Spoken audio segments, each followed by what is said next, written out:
6 months after I walked away from my family, I had finally learned how quiet a life could become when nobody was constantly telling me that I was doing it wrong.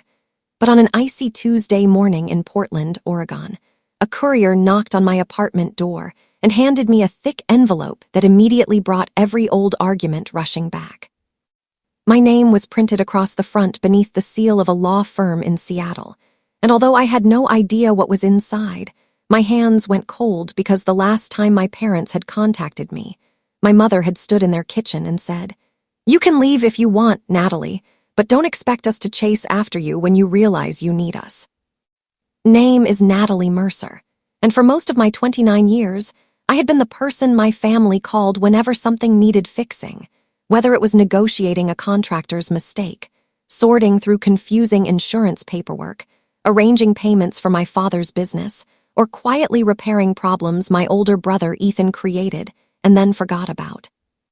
My parents called this responsibility a sign that they trusted me, but I eventually realized they didn't trust me with their love or their respect.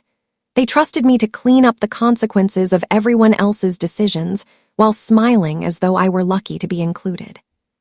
The final break happened at my grandmother's 70th birthday dinner, where I had spent 2 weeks organizing the celebration while Ethan arrived late, complained about the restaurant, and somehow received all the praise for making the night special, simply because he brought flowers. When I calmly pointed out that I had handled the reservations, invitations, cake, transportation, and payment, my father slammed his glass onto the table and said, "Must everything become a competition with you?" And my mother followed with the sentence that finally broke something inside me. "Nobody wants to be around someone who keeps score," even though I had never asked for applause, only for them to stop pretending I contributed nothing.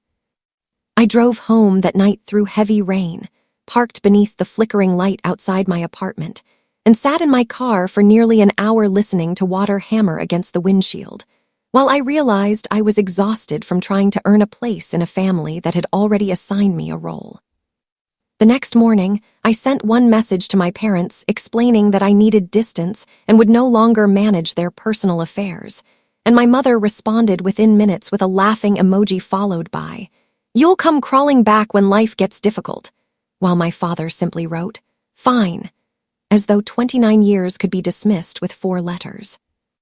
The first month without them was harder than I expected, because freedom sounded wonderful in theory, but felt strangely empty when I was used to receiving 5 calls before breakfast and another dozen whenever my parents needed something. And there were evenings when I reached for my phone to tell my mother about something funny that happened at work before remembering that I had deliberately closed that door. Still, small changes began appearing around me like sunlight through curtains I had forgotten were open. I started taking Saturday walks along the river, enrolled in a pottery class, ate dinner without defending my choices to anyone, and discovered that silence wasn't loneliness when the silence belonged to me.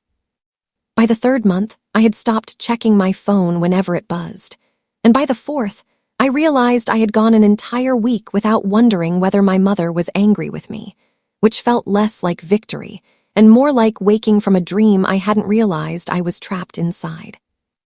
I even became close friends with my neighbor, Marcus Reed, a quiet paramedic who once noticed me staring at an unopened family message and said, "You don't have to answer every door just because someone knocks." A sentence so simple that I wrote it on a sticky note and kept it beside my desk. Then, exactly 6 months after I left my family's orbit, the legal envelope arrived, and inside it was something far more serious than an angry letter or another attempt to guilt me into returning.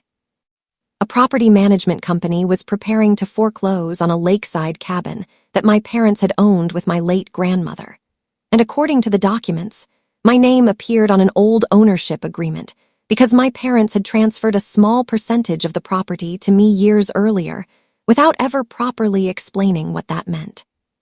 For a few terrifying minutes, I imagined everything collapsing. The cabin, my savings, my apartment, the peaceful life I had finally built, and the old instinct immediately returned, whispering that I should call my father, apologize for leaving, and ask what I was supposed to do. Instead, I placed the papers in a folder, called a property attorney named Claire Bennett, and spent the afternoon discovering something my parents had apparently hoped I would never learn.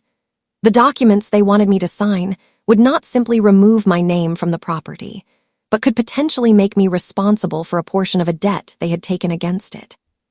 Claire read through the paperwork twice before leaning back in her chair and saying, "Natalie, before we talk about what your parents want, let's talk about what you actually owe." And after another hour of reviewing old records, she discovered that the original transfer had never been completed correctly, and that several signatures on the newer documents were inconsistent with the earlier agreement. When I asked what that meant, Claire calmly explained that I was not automatically responsible for the debt, but my parents were trying to obtain my signature because it would strengthen their position with the lender. And suddenly, the envelope made sense. They weren't contacting their daughter because they missed her. They were contacting the person whose signature could solve their problem. That evening, my mother called from an unfamiliar number, and for the first time in months, I answered, because I wanted to hear what she would say rather than because I felt obligated to listen. "Natalie, sweetheart, we've been under unbelievable pressure," she began, her voice suddenly softer than I remembered. But when I asked why the paperwork had been sent through a lawyer instead of simply asking me to talk, she paused and said, "Because you wouldn't have helped otherwise." And that single sentence told me more than every argument we had ever had. I didn't shout, accuse her, or remind her of every cruel thing she had said, because I finally understood that proving my pain to someone who benefited from ignoring it would never give me the peace I wanted.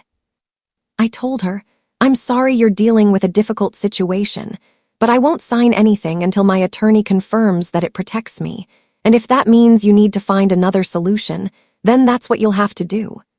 And when she accused me of becoming cold, I answered quietly, "I'm not cold, Mom.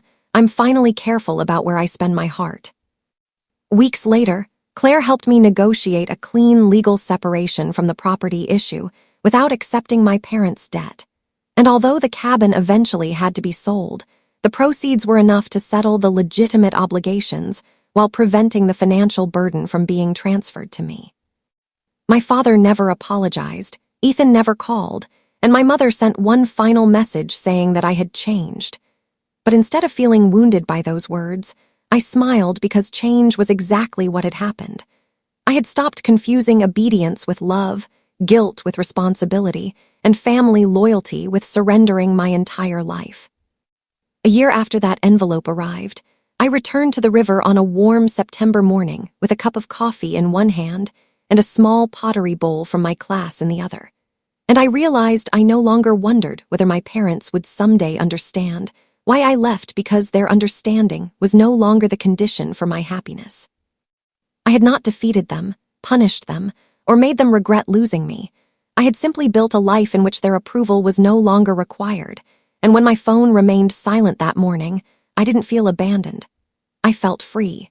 Please subscribe to our channel and share this video with your friends and family. We create entertaining and inspiring stories for our viewers, and your support helps us continue making great content for you.